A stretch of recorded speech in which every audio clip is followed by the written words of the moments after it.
एक बार की बात है, गौतम बुद्ध अपने चेलों के साथ बैठे थे। उनमें से एक ने पूछा, गुरुजी, कर्म क्या होते हैं? बुद्ध बोले, चेलो, मैं तुम्हें एक कहानी सुनाता हूँ। कहानी सुनने के बाद तुम कर्मों को अच्छे से समझ जाओगे।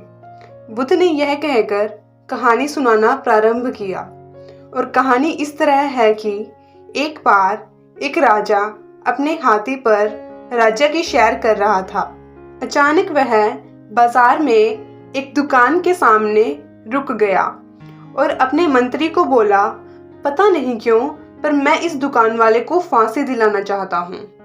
मंत्री हैरान हो गया, परंतु इससे पहले वह राजा से कुछ पूछता, राजा वहां से निकल लिया।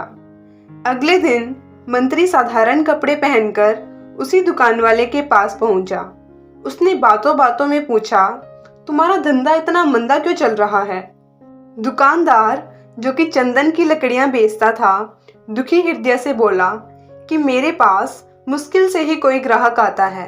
लोग मेरी दुकान पर आते हैं, चंदन की लकड़ियां सूंघते हैं और चले जाते हैं। बल्कि वह मेरी चंदन की लकड़ियों की तारीफ भी करते हैं, पर कोई भी खरीदता नहीं है। दुकानदार बोला, अब तो बस यही उम्मीद है कि यहाँ का राजा जल्दी से मर जाए, फिर उसके अंतिम संस्कारों के लिए ही मेरी चंदन की लकड़ियां अच्छे दामों में बिक सकेगी, क्योंकि आसपास उसके अलावा कोई चंदन की लकड़ियों का व्यापार नहीं करता था। उसे यकीन था कि राजा की मृत्यु के बाद ही उसका धंधा चलेगा। मंत्री अब समझ चुका था कि क्यों राजा ने इस दुकान वाले की दुकान के सामने हाथी रोका और क्यों उनको इस दुकानदार को मारने की इच्छा हुई। दुकानदार का राजा के लिए इतने बुरे विचारों का प्रभाव महाराज पर पड़ा, जिसकी वजह से राजा के दिमाग में भी दुकानदार के बारे में बुरे विचार उत्पन्न हुए। मंत्री बहुत अच्छा आदमी था। उसने कुछ समय इस मामले पर सोच विचार किया। बिना दुकानदार को कुछ बताए वह दुकानदार से बोला, मुझे कुछ चंदन की लकड़ियां खरीदनी है।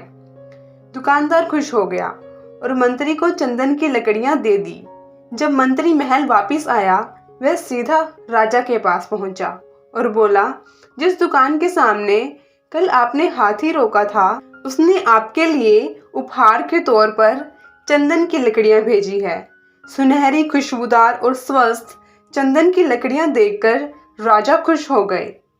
राजा ने खुश होकर दुकानदार के लिए सोने के सिक्के भिजवाए और राजा को इस बात का पछतावा भी हुआ कि उसे बेवजह दुकानदार को मारने का ख्याल आया। यह तो अच्छा आदमी था। जब दुकानदार को राजा की ओर से सोने के सिक्के मिले तो वह बहुत खुश हो गया और उसने राजा को खूब शुक्रिया अदा किया और राजा की खूब प्रशंसा की।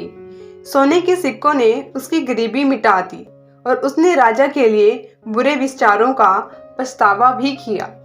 यह कहानी सुनाने के बाद बुद्ध चेलों से बोले, अगर हम किसी के बारे में अच्छे विचार रखेंगे और दयालु रहेंगे तो सामने वाला भी खुद ब खुद हमारे बारे में वही सोचेगा, और अगर किसी के बारे में बुरा सोचेंगे, घृणा करेंगे, तो सामने वाला भी खुद ब खुद हमारे बारे में बुरा ही सोचेगा। जैसा हम किसी के बारे में सोचेंगे वैसा ही सामने वाला हमारे बारे में सोचेगा। जैसा बोओगे वैसा काटोगे। फिर गौतम बुद्ध ने चेलों से पूछा, कर्म क्या होता है? चेले बोले, हमारे शब्द, हमारी मनसा, हमारी भावना और हमारे काम। बुद्ध सिर हिलाते हुए बोले, तुम्हारी सोच ही तुम्हारे कर्म हैं।